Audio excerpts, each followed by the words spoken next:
Neat పరీక్ష సంబంధించిన leakage విషయం కానీ, అలాగే డిఎస్సిలో జరిగినటువంటి అవకతవకలు 16,000 ఉద్యోగాలు ఇచ్చినామని అంటున్నారు.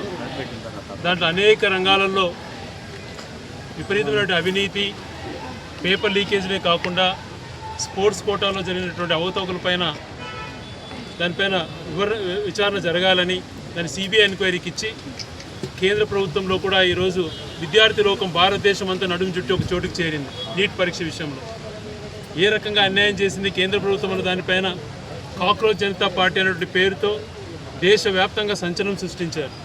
వాళ్ళ దెబ్బకి ధర్మేంద్ర ప్రధాన్ గారు విద్యాశాఖ మంత్రి గారు రాజీనామా చేశారు, చేసిన తప్పును ఒప్పుకొని. అలాగే ఈ రాష్ట్రంలో కూడా లోకేష్ గారి నాయకత్వంలో ఆయన విద్యాశాఖ మంత్రిగా ఉన్నారు కాబట్టి ఆయన ఆధ్వర్యంలో పేపర్ లీకేజ్ అయిందనేటువంటిది ఆరోపణ వచ్చింది కాబట్టి అది జరిగినటువంటి వాస్తవం కూడా అన్నటువంటిది నిరూపణ అవుతోంది. దీన్ని చిత్తశుద్ధితో ఆయన అంగీకరించి విద్యార్థుల భవిష్యత్తు కోసం ఆలోచన చేసి రాజీనామా చేస్తే బాగుంటుంది అని చెప్పి ఈరోజు ధర్నాకు పిలుపునివ్వడం, మేము ఇక్కడికి రావడం, విద్యార్థులతో కలిపి కలెక్టర్ గారికి రిప్రజెంటేషన్ కూడా ఇవ్వడం జరిగింది. అలాగే 2 సంవత్సరాల నుంచి విద్యా దీవెన కానీ వసతి దీవెన కానీ దాదాపుగా 6 నుంచి 10,000 కోట్లు బకాయిలు పెట్టారు. విద్యార్థుల భవిష్యత్తు చాలా దూరంగా ఉంది. డిగ్రీలు కంప్లీట్ అయిన వాళ్ళు సర్టిఫికెట్స్ తీసుకోలేక ఇళ్లలో తల్లిదండ్రులు బంగారు తాకట్టు పెట్టి సర్టిఫికెట్ల కోసం వాళ్ళు దేహి అని అడుక్కునే పరిస్థితి వస్తూ ఉంది. విద్యార్థుల భవిష్యత్తు అలా ఉంది. మరొక పక్కన కేవలం అన్ని రిపోర్ట్స్ ప్రకారం చూస్తే 20,000 ఉద్యోగాలు కూడా ప్రైవేట్ పరంగా రాలేదు. అదే రకంగా 25 ఉద్యోగాల పైన పోయినాయి, వచ్చినవి కూడా.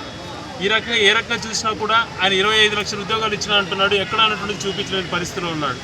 నిరుద్యోగ భృతి అన్నటువంటిది 3,000 రూపాయలు చెప్పింది కూడా వెంటనే ఇవ్వాలని, విద్యార్థుల విషయాలలో ఆడుకోవద్దని చెప్పి ఏదైతే చదువుకున్నటువంటి విద్యార్థులు నిరుద్యోగులుగా ఉన్నటువంటి వాళ్ళకు 3,000 వెంటనే, అలాగే 2 సంవత్సరాలకు సంబంధించి దాదాపుగా 80,000 రూపాయలు బాకీ పడ్డాడు ఒక విద్యార్థి, వాళ్ళకి వెంటనే చెల్లించే విధంగా ఆ నిర్ణయం తీసుకోవాలి.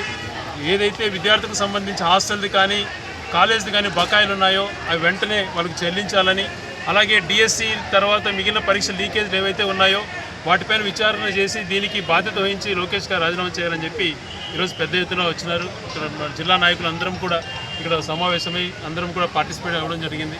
మరొకసారి విద్యార్థులకు, ప్రజలకు, కార్యకర్తలకు, నాయకులకు అందరూ కూడా హృదయపూర్వక కృతజ్ఞతలు తెలియజేస్తారు.